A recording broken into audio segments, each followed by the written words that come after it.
steps this 7.5, 8-foot tall creature.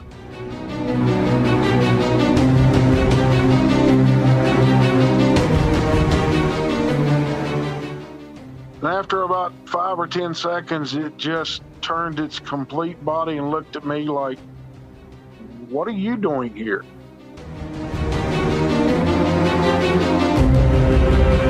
When it took that step, I pulled the hammer back on the rifle that I had.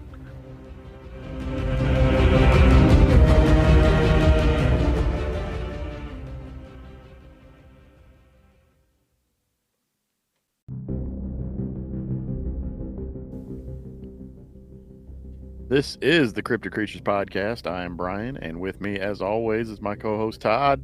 What's going on, buddy? Brian, we got a good guest on tonight. The guy goes by the name of Old Bear. Yeah, sounds like an interesting fella. He is an interesting fellow, and he's got a lot of stories and a lot of things going on. But sounds like fun. Yeah, he's going to focus on his main encounter, which is pretty good from what we hear so far. So, yeah. Well, let's get him on here and just see how good it is. We will do that. Give a shout out to the listeners. Thanks for listening, everyone. We appreciate it as always. Thank you. Right, and if you want to be a guest on the show, or if you had an encounter and be a guest on our show, email us at info@cryptidcreatures.co, or they can go on our Facebook page, click our link, go to our pod page, and check our calendar. Click the link in our bio. Right. And that'll take you to all of our links, and just click on our pod page and leave a brief description of your encounter and what happened, and we'll get back to you. Sure. So anyway, let's bring on Old Bear and get this show started. Brian, what do you say? I know, let's do it. All right, here we go. Old Bear, welcome to the show, man. Hey, glad to be here. Thank you for asking me. Thanks for coming on. We appreciate it a lot. Thanks for taking the time. Yeah. So why don't you give, before we get started with your main encounter and then maybe some other things, why don't you give our listeners a little bit of background about yourself, maybe where you're from, what you're doing here and why we're talking tonight. Well, I'm from the Charleston, West Virginia area, and I've been chasing these boogers / Bigfoot / Sasquatch for 30 years, pretty much across Pennsylvania, West Virginia, Ohio, North Carolina, down into Tennessee, and South Carolina, and for years, for over 30 years, I've been involved with Bigfoot. And it all started back when I was a 16-year-old kid. I saw the first one when I was 16. To me, it was an intense situation, and I didn't know if I was going to make it out of the woods or not at that point. Gotcha. So you've been doing this for that long, and you've also got your Facebook and your group page and all that stuff. Old Bear's Den of Bigfoot. That's right. That's what it's called. Right. So for the listeners, want to check that out. So why don't you go ahead and get into your first encounter and tell us what happened and what made you dig into this so deep? Well, at age 16, I was deer hunting on the last day of deer season here in West Virginia. And that happened to be on December 3rd in 1984. And that year, my dad let me go by myself for the first time.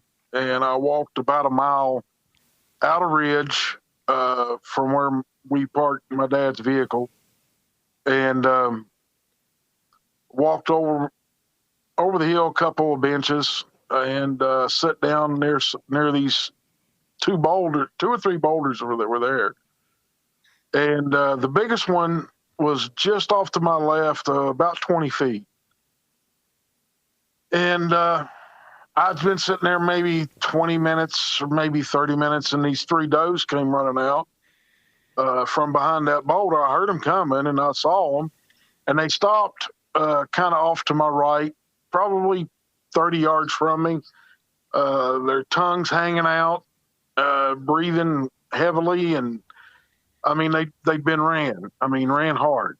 And to a hunter, that means that there's a buck in the area and the buck is chasing the does. Mm-hmm. Well, That wasn't what was chasing the does. The buck come out. There was no buck that came out, and I heard some noise that sounded like a buck deer making grunt sounds from behind this boulder, somewhere off behind it where I couldn't see, and I could hear the footfalls. And I was excited, as a teenager, I was going to get my first deer, first male deer. And, I was going to prove myself to my dad. And, I was excited about it. Well, out steps this 7.5, 8-foot tall creature covered in a dark auburn hair, long hair, probably 5, 6 inches long, hanging off the arms, the legs, hair across its chest, not as heavy as what the arms and legs were, and didn't have a neck. It had a chocolate type skin on its hands and on its face. It walked out and was concentrating on where those does went, and after about 5 or 10 seconds, it just turned its complete body and looked at me like, "What are you doing here?" with a surprised look on its face. And after about 10 or 15 seconds, it started curling its lip up, exposing its teeth, growling at me. It took a step towards me. Now, this was at 20 feet. Now it's at about 16, 15 feet. And I'd already raised the rifle that I had to my shoulder. And when it took that step, I pulled the hammer back on the rifle that I had. And it was just a Model 94 Winchester 30-30. And this thing almost instantly went into a surprise look. It stopped growling at me. It shut its mouth, closed its lips back up, and was standing there. And then it started turning its upper body looking for a way to go. And it finally decided to run back towards the boulder it came out from. And I could hear it running. And when it disappeared from sight, and I thought that it was maybe 50, 60 yards still running up the hollow, I got up and turned and started towards the top of the hill. And about the time I hit the top of the hill, this thing screamed at me. It shook me up pretty bad. It shook me. The scream alone made my heart and lungs and stomach and everything else felt like I was bouncing around inside. Like you had a major case of butterflies. Right. And I did my best impression of an Olympic speed walker back to where my dad was at. And as soon as I saw my dad, I said, "Dad, we need to go home." And my dad just kind of like, "Well, what's wrong? We ain't been here very long. What's wrong with you?" My dad said I was complete white. He said he thought that I may have seen a ghost or something whenever I first, got back to the truck. And I told him a second time we need to go home. I walked straight to the back of the truck, unloaded my rifle, put it in the case, took my hunting coat or my vest off, and took my hat off, threw them in the back. And I never do that. I usually leave them on until I get home, or close to home. Right. And it was a pretty warm day. So I wasn't dressed heavily, but I broke out into a sweat. And when my dad saw me doing all this, he just came over, unloaded his rifle, got in the truck, started it up, and said, "Tell me what's wrong." In that father's voice. And I just looked at him and I wouldn't say a word. And finally, when we got to the interstate, I broke down and told my dad. He looked at me real funny. He said, "Well, you're talking about them things we saw in that movie, Legend of where was it at?" I said, the legend of Boggy Creek, Dad, and we'd seen it maybe a few months beforehand. And I said, Dad, this thing looked like it, but it looked a whole lot meaner. And he just he said, well, son, you've never lied to me before because you know the consequences. And I said, yeah, I know the consequences. I'm not lying to you, Pop. I said, there's no way I can lie to you about this. And he said, all right, I believe you, but do not tell your mom. Don't tell your grandmother, because if they get wind of it, none of us will be hunting again. Old Bear, for the listeners and Brian and myself, can you describe the face in detail, what you saw in this creature? Yes. It had a male, a human type face. It had high cheekbones that were well defined. There was wrinkles that came down the forehead, a lot of wrinkles, more than I got. And around the eyes, it had wrinkles like crow's feet and everything on the sides of the eyes. The nose looked like my nose, but kind of shoved down a little bit wider. Mm-hmm. And the lips were very thin. It didn't have any facial hair. It was it looked like a human being, but like maybe everybody's seen the movie The Planet of the Apes, whether it was the old one or the new one. Right. The gorillas they had on there at the time, it looked like that, but more human features. You know what I mean? With the lips and the nose and the eyes. Mm-hmm. And the eyes were coal black. Mm. There was no pupil, no white or nothing in the eyes. Did it kind of look Neanderthal? No, it didn't have the brow ridge. It had a forehead just about like mine, you know. You said he showed you his teeth. Were they just like human teeth, or were they like? Yes. They have canines? Yeah, they had the same type of canines we do. I mean, you know, it's. So he didn't have like longer. No, they didn't stick outside the mouth or nothing. So you were like, you said 15, 16 feet away. You were pointing your gun at this thing. Yeah. Were you going to shoot it? If it would have took another step, the question of Bigfoot would have been solved in 1984. Gotcha. Okay. Gotcha. So you must have been terrified. You were a teenage boy out there by yourself within 15 feet. And it's how long do you think this lasted? 30 seconds or something like that? Which seemed like probably 30 minutes. No, about 3 minutes. Oh, wow. Wow. Jeez. Yeah. So, you got home, or you told your dad. He said, "Don't say anything to anybody else." And did you ever tell your mom about it, or say anything to? Well, I was married, had children, and I was in my 40s when I said something to my mother. That's usually about the safest time, yeah. Yeah, she couldn't ground me or tell me I couldn't do anything anymore. Exactly. So, you know, I respected my parents when I was a kid. You know, I grew up, my grandmother lived with us because, you know, my grandfather he had passed away, and that was my dad's mom. And then, you know, she watched us when we was kids. And I showed her the same respect I showed my parents, because if you didn't sit down very good for a few days. So, you know, I knew to respect my elders, whether they were my mom and dad or my grandmother or my aunts or uncles. So, yeah, I knew not to lie to them. Yeah. Yep. How far away from your house were you when this incident happened? Were you up in the mountains then, or? No. I'm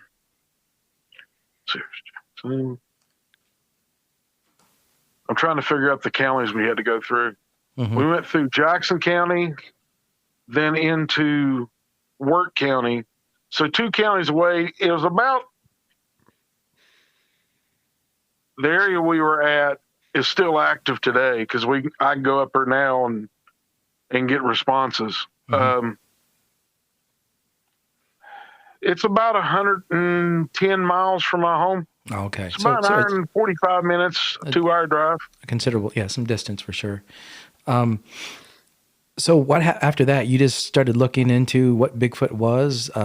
Did you know then that was a Bigfoot that you saw, a Sasquatch, or what did you know? I thought it was one of those swamp creatures that had came up from, out of Arkansas or something. That's what I thought. I was like, how in the world did one of them things get up here?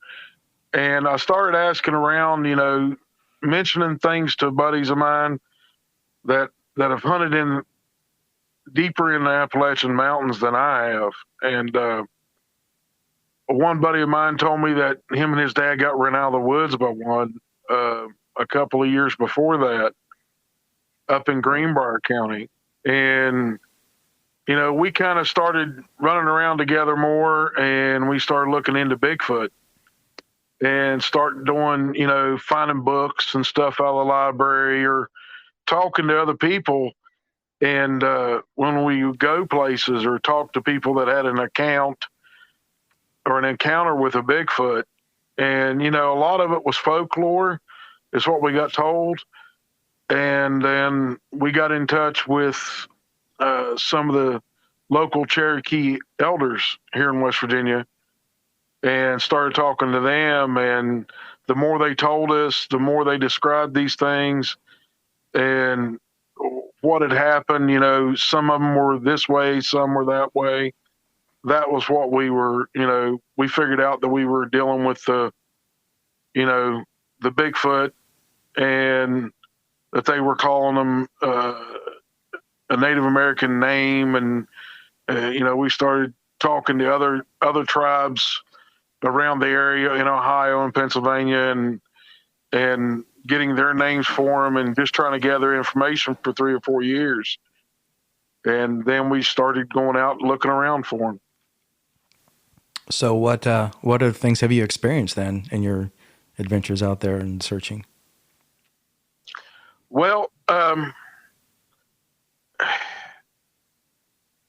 we started finding Bigfoot. I ran into a gentleman that was in his late 60s, and he taught me a lot about Bigfoot. And we did investigations, and I started seeing Bigfoot with him around. And Hardy fiber cement siding is proven to withstand water, pests, and fire better than wood-based siding. And it looks better while doing it. Hardy siding has been chosen for 10 million homes and counting. See the proof at jameshardy.com.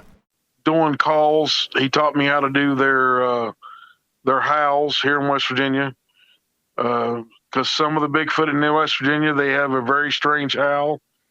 And it's kind of, everybody kind of laughs. We're known for having a Yahoo here in West Virginia.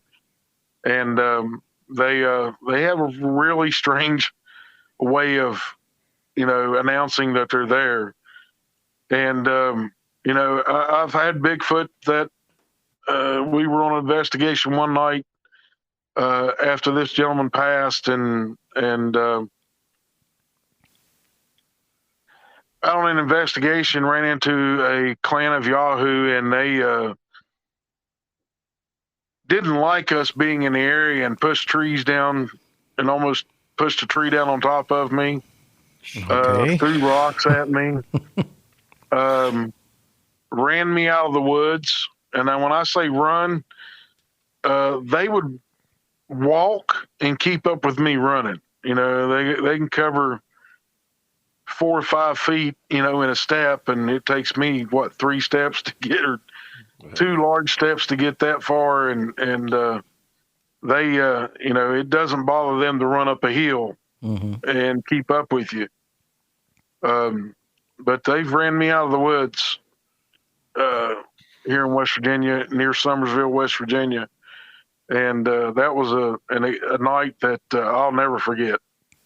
You probably were more scared that night than you were the first one. I don't know. No, I wasn't scared. I wasn't scared until I got in the truck and back into the town of Summersville itself.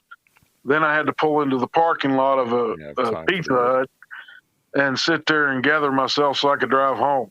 When the adrenaline wears off. Yeah. Yeah. Did you ever notice any smell any time when you were encountering these things? You know, the famous Only once in smell. 30 years have I ever smelt one. Mm.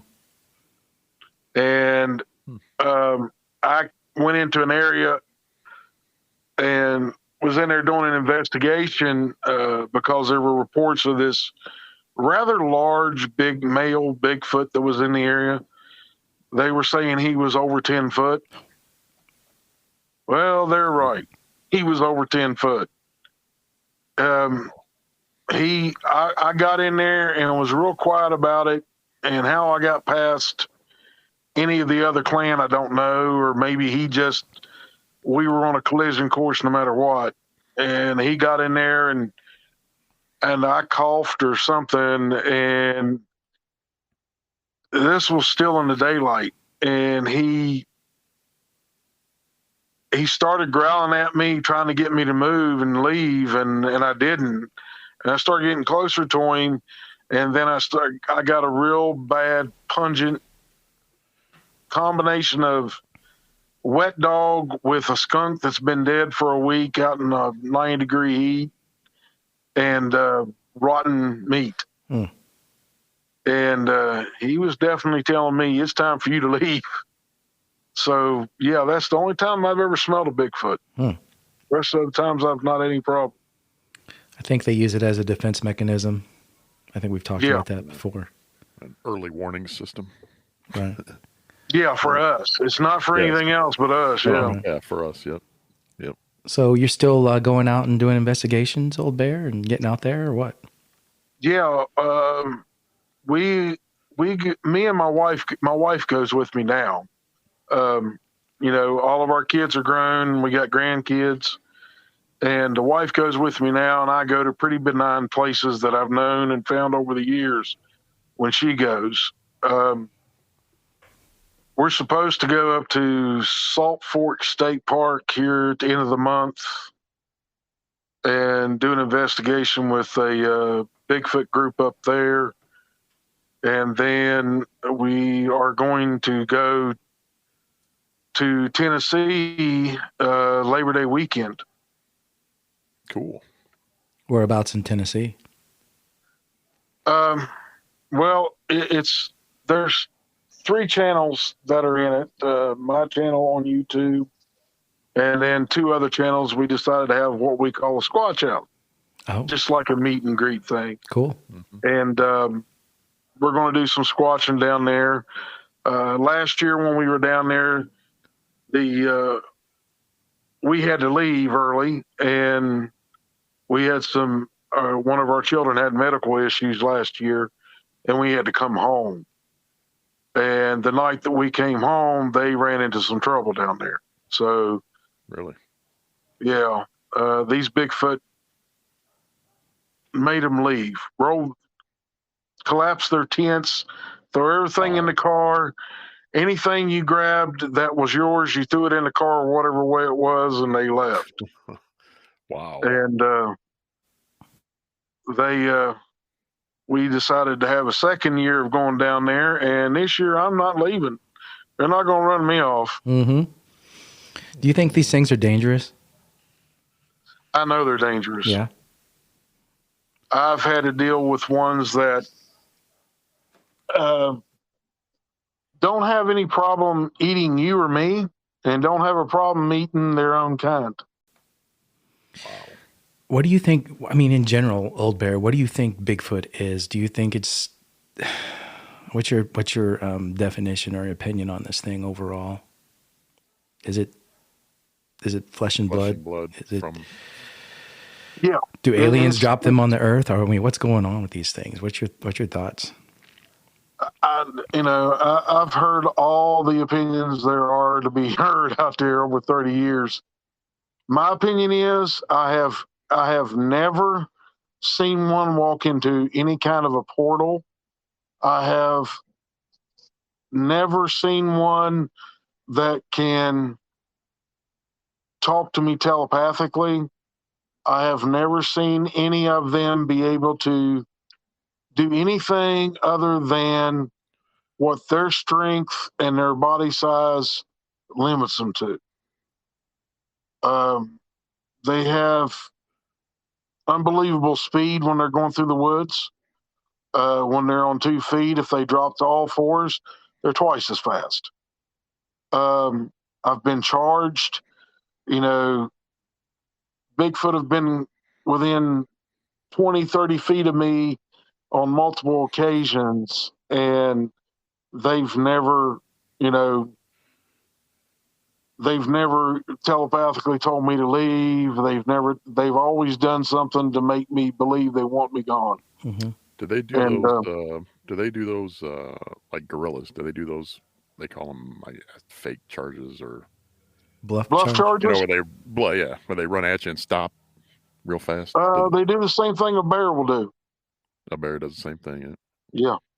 I lived in West Virginia pretty much all my life, except for 5 years I lived in Ohio, and I've been bluff charged in Pennsylvania before, and North Carolina. I forgot North Carolina. Wow. Where do you think the best squatching is? You're in the heart of it in West Virginia, but where do you like to go? What's your favorite spot or your state that you go to? Right here in West Virginia. Yeah. You can find ones that are aggressive. You can find the benign ones. You can find the ones that's in the middle, or you can find the ones that just want to eat you. I don't want to find those. No. Oh, it's fun. It's fun finding that kind. I bet it is. The hungry ones, you mean? Why do you think? No, they're not hungry. They just those are the ones that's got the teeth sticking out. The long incisors, and those are the ones that think it's fun to hunt humans. Why do you think Bigfoot has not been proven? Well, my personal opinion is the U.S. government knows they're real, probably has multiple specimens of them, and probably have killed quite a few that have harmed human beings. And if you think about it, it's all based on money. The government is not going to say these things are out there. For the simple fact is look at all the tax money they're going to lose, how many lawsuits they're going to be in. Sure. And it's money and power. That's it. Money is power in today's society. So yeah, it's sad, honestly.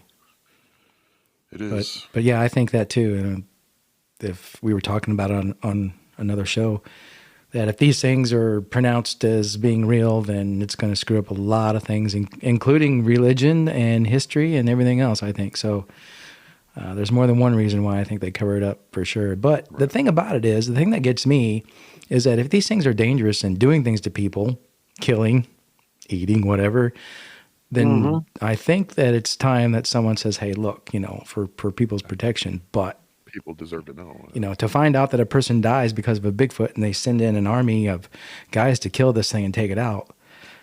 Okay, and hide the body in the Smithsonian basement or wherever they keep them.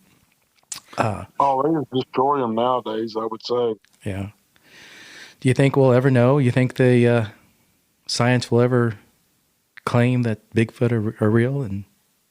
Well, the science will have to, because you got to look at it this way, guys.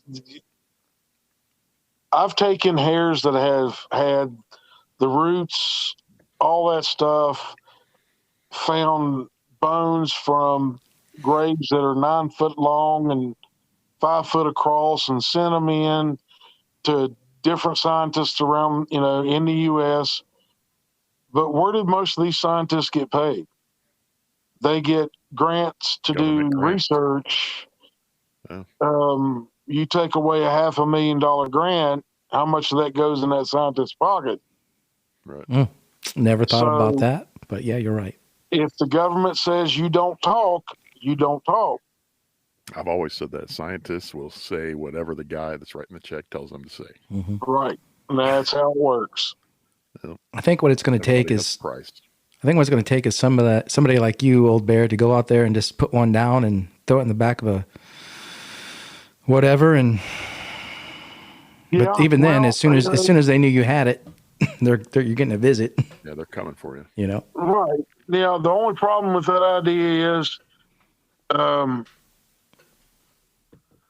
everybody don't understand that these things are not alone. They're never alone when they're in the woods. Right. There's an alpha male. Now, he'll go alone in the woods, but usually there's, a couple of beta males that are part of the clan that follow closely behind to watch over him. And when a beta male goes out for a hunt, that day that I was down there, I only saw the one. But where was the other ones that were on the hunt with it? I mean, if you're chasing down three deer can run for a long ways. And one of them, one Bigfoot's going to get tired. Where was he pushing them deer to? Right. Was he pushing it into another Bigfoot? Or were the other Bigfoot triangulating ahead of these deer and still within, if it would have screamed right there or done a call or something while it was standing right there, how many would I have had on top of me if I'd have shot that one? Yeah. So, or maybe he knew they were far enough away, and that's why he backed off. right. Yeah. Well, the fact that he stopped chasing these deer and let them go for a little bit and checked you out kind of tells me that, if he was serious about it, he would have kept going after these things and not paid attention to you one bit. May not even seen you. I don't know. But yeah, there had to been others out there waiting. He was probably pushing these things, something like that, Towards them. or whatever. Well, So, I've been deer hunting since I was 8 years old. Human beings do deer drives. I mean, we get standers to go out here and stand, and they got their rifles, and 2 or 3 guys go walking through the woods, slowly push the deer to the standers, and that way they can pick out the deer that they wish to harvest, and, if it's a buck or a doe or whatever. And then, those deer were running. So that tells me it was close to the end of the, where he was pushing them to. So, because he was pushing hard, he was pushing them because they were going to get outside of where he was wanting them to go. And so, yeah, there.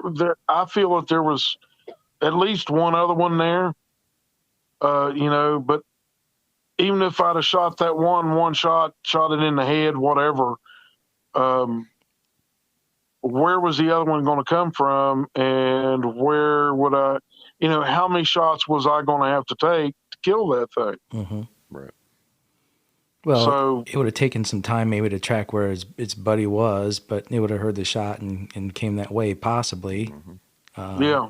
But yeah, you're right. I mean, you're not going to shoot one and drag it out of there. By the time you get, If you didn't drop it in one shot, he's screaming anyway and calling the rest of them in. you'd almost have to have like a chainsaw on you to take a body part or two, and get the hell out of there as soon as you shot the damn thing. Be like, okay, I got the head, I'm out of here. And then you'd be lucky to make it out alive then too, most likely. Well, from where I was at, I was a mile back out the road we came in on. Even if I would have shot it, cut its head off, got back to the truck, we still had to get out of there. So how many of them would have showed up at the road? Yeah. Right. Pushed a tree across the road. Yeah, I You know, think you made the right decision. I've heard that, speaking of how they chase deer, I've heard that they'll actually move trees in certain positions to where it kind of channels or funnels the deer through a path, and they wait on the end of the path or in the path to jump out. But they'll make trees in on game trails that kind of diverts these things away and toward them, bending them over a certain way so the deer have to go like on the right side or the left side, but they have to kind of go in that direction to get anywhere, and they'll use that as a technique too, which is crazy. But you see these trees bent over in certain directions, and you wonder why they're like Well, that. if you think about it, how many guys go out and get in a tree stand every fall, and they trim trails, trim shooting lanes into the trails, and then take the brush and lay it down on a trail so it pulls the deer closer. Sure. Yep. Trappers do the same thing. They do the same thing that we do. Right. Mm-hmm.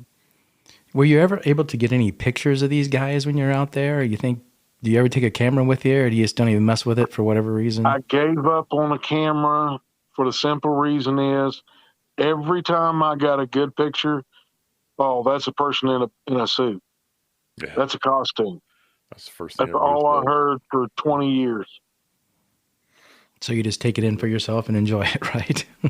I just go out now and I'll do I'll give a howl, and then I'll get my wife to do a couple of whoops, and they'll come in if they want to, and if they don't want to, then we just chalk it up as a good time for me and my wife to be out together. So that's the way we look at it now. Nice day in the woods. Yeah. I told Brian, I said, I used to spend some time in the hills of West Virginia, and really beautiful stuff, and definitely the habitat to sustain a Bigfoot creature for sure. Right. Someday I'm going to get back out there. Maybe me and Brian can do an excursion and meet up with you sometime, and you can take us some good spots out there. Hell yeah. Yeah, we want to get out to West Virginia because we've been hearing. Well, let me know. A lot of stuff. We can take you up there to Summersville. And it's funny because you called it a booger when we started the program, so that's what they call them down there. We did an episode with a guy, West Virginia encounter, and he called it the same thing, the wood booger. So, but Old Bear, we appreciate you coming on and talking to us, man, and telling us your stories, man. It means a lot. Yeah, absolutely. Thanks for taking the time. It was my pleasure to come. Right Thank you for asking. We're going to check out your YouTube and your Facebook and all that stuff. I'd like to have you back on. Yeah, eventually get you back on for some more stuff. Talk about some more. Sure. All right. Well, thanks again, and you take care. We are following your YouTube, so we're going to check that out. And good luck to you out there in the woods. You be safe when you're out there. Yeah, definitely. Don't get too crazy. All right, guys. All right. Thanks, man. Have a good one. You too. See ya. Yep. Wow, that was amazing. That guy had a gun pointed at that thing. Yep. Hammerback. Taking one. Yeah. What would you have done? Crazy. Would you have shot that thing, man? Honest to God, I don't know. I guess it depends on what the next step would have been. If it would have been across that creek, yes, I probably would have pulled the trigger. Yeah. Me too. It's him or me. Me too. I don't know. Yeah. It's crazy. You don't know what you're going to do in that so situation. You never know until you're in that situation. Especially at, what was he, 16 years old? Yeah. I'd have been too busy filling my drawers. I would have been too. Oh my gosh. Anyway, great show. Thanks for hanging out with me again. And he was fun, man. He was. He's a good guy. We need to seriously think about that camping invitation we got. For sure. Definitely. For sure. We will. Yes, for sure. Thanks again, you guys, for listening, as always. And we'd love to have you be a guest on the show if you've had an encounter. So go ahead and email us, as always, at info@cryptidcreatures.co, or go on our Facebook page, click our link, as we said before. Go to our pod page and fill out the calendar. Right, Brian? That's right. Fill out the contact, click the contact tab, fill all that out, and then we'll get back to you, and we'll discuss. Yep. And we thank you guys for listening. We're still growing, as always. Yes, it's amazing. It's amazing. We've got a show coming up. We do in November 20th and 2021. Yeah. Mm-hmm. In Lexington, Kentucky. CryptidCon. The guys from Finding Bigfoot are going to be there. I know. I'm excited about that. Maybe hopefully we can talk to Cliff. Yes. Awesome. And Bobo. All of them, Bobo. for all I care. Yeah. Actually, all of them would be great. So we're going to have a booth set up and some mics set up, and you guys are welcome to come over and say hello and sit down and talk to us a little bit. And if you haven't had an encounter, but you want to talk about Bigfoot, we're willing to sit down with you guys. And, we're always willing and to record for the show. So that's what we're planning on doing. So if you guys are going to CryptidCon, stop by, man. Definitely. Introduce yourselves, and we'll have a good time. Yep, for sure.